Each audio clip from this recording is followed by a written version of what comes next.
everyone, it's Lara. So today I'm going to show you how I made myself this organizer. I made this organizer for my threads, but it doesn't have to be just threads that you have to put in. You can make this organizer also, for example, for your lipsticks or any small objects that tend to fall down in a box and that are a little bit difficult to store.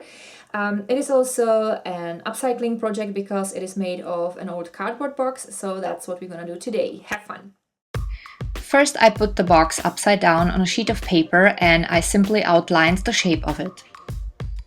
Then I measured how thick the box is.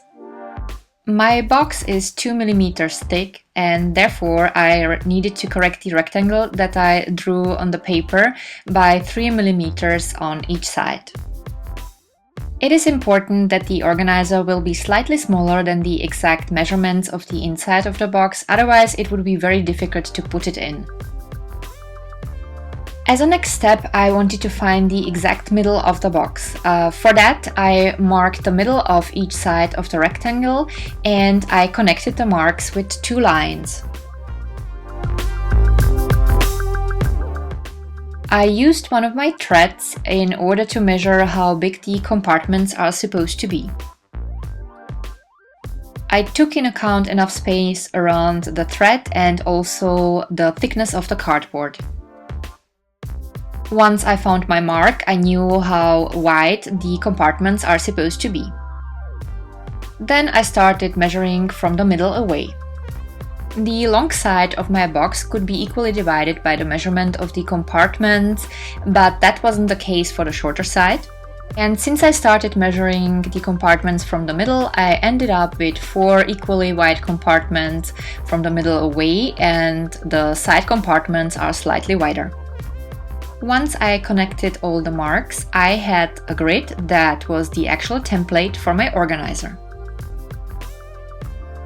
I counted how many long and how many short parts I will have and I wrote down the measurements. Then I needed to know how high the grid is supposed to be. For that I had to measure my thread. The grid is supposed to be a little bit shorter than the thread so that I can easily take it out.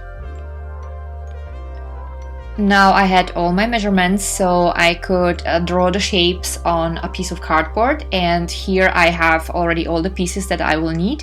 I ended up with 5 longer pieces and with 7 shorter pieces. Then I drew a line in the middle of each of the pieces.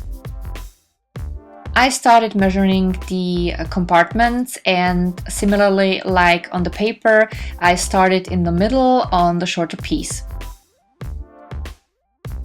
I drew all the lines that need to be cut out, and then I started doing the same procedure on the longer parts. This is how the parts look like before I started cutting out. For cutting out the openings, I used X-Acto knife and regular scissors. The openings needed to be wide enough so that I can slide easily the other parts of the cardboard inside.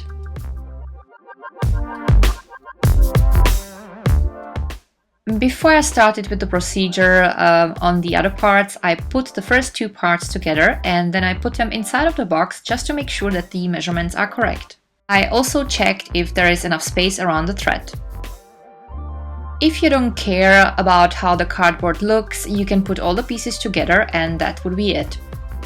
But if you want that the grid looks a little bit fancier, you can also use a spray paint or acrylic paint first.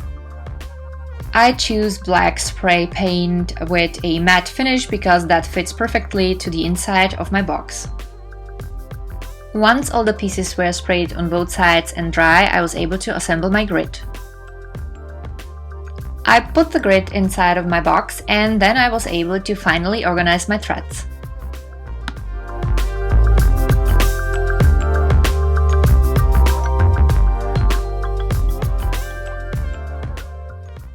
So honestly guys, this is for the first time that I'm not afraid of opening the box with my threads anymore, because before that I always put them in neatly, and once I took one or two threads out, they fell down again and got tangled, and it was just not the same. Now I open it and it's all nicely organized.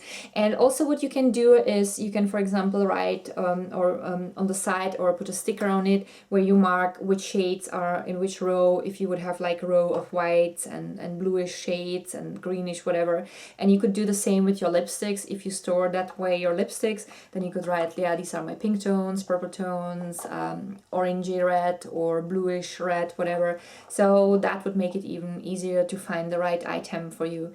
So that's it. I hope you enjoyed this video. I hope you had fun. If it was the case, then don't forget to leave a thumb up, and you can also share the video with your friends. If you didn't subscribe to my channel yet, I would be very happy if you did so, and I hope that we are going to see each other soon with my next do-it-yourself video. Thank you so much for watching, and see you next time. Bye!